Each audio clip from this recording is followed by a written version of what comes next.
In the small village of Majuli, nestled beside the banks of the Brahmaputra River in Assam, India, there lived a young man named Vihaan.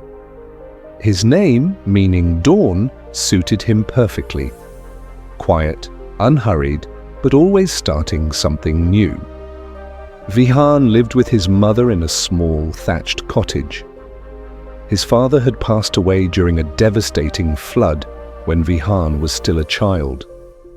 Since then, the scent of wet earth, the feel of calloused hands, and the whisper of wind through sugarcane had become part of his daily life. Unlike other young men who gathered under the large mango tree in the village center to talk about getting rich, Vihaan spent his time alone in the fields, clutching a weathered notebook, recording the smallest shifts in the crops. He didn't talk much, not because he was shy, but because he knew words didn't grow crops, didn't build dikes, and didn't hold water. Everything in Vihaan's life was written in actions, not promises. Vihaan didn't go to university. He studied the forest, the soil, and the elders of the village whose memories were richer than any textbook. He knew when the cuckoo's song would increase before the monsoon. He knew exactly when the river rose high enough for glutinous rice to be planted on the banks. Each morning, barefoot, Vihaan walked to his field, a white cloth wrapped around his forehead, his eyes scanning every furrow in the earth. He never bought chemical fertilizer or expensive equipment. Vihaan believed in the endurance of Mother Earth and the ingenuity of human hands. He started composting with rice husks, banana peels, and even orange rinds collected from the village market. When the villagers mocked him, he didn't respond. He just kept working. When they laughed, he nodded.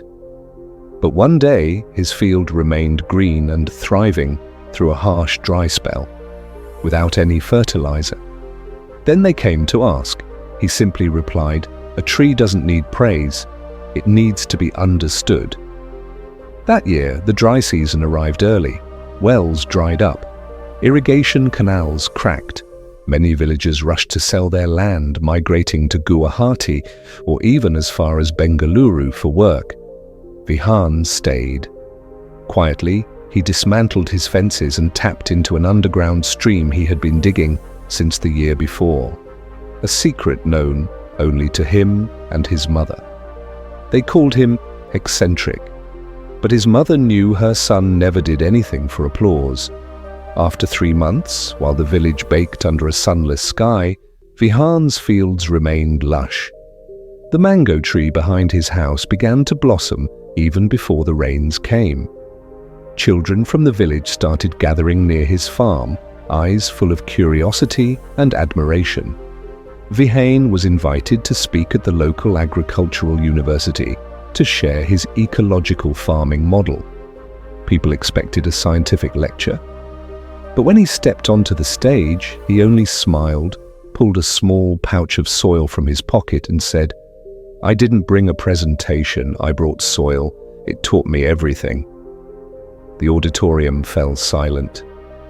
Vihaan spoke of observation, trial and error, listening and learning from the plants themselves. His words weren't poetic, but they struck deep, because they were real. Vihaan never became a millionaire. He didn't own $1 million farm or appear on television, but his soil grew richer each year. Children in the village grew up with full harvests. Young men returned home asking Vihaan how to farm, and Vihaan remained the same, quiet, patient, living with the land like two old friends who needed no words to understand each other. True success isn't loud, it lives in quiet actions and grows from hands unafraid to get dirty.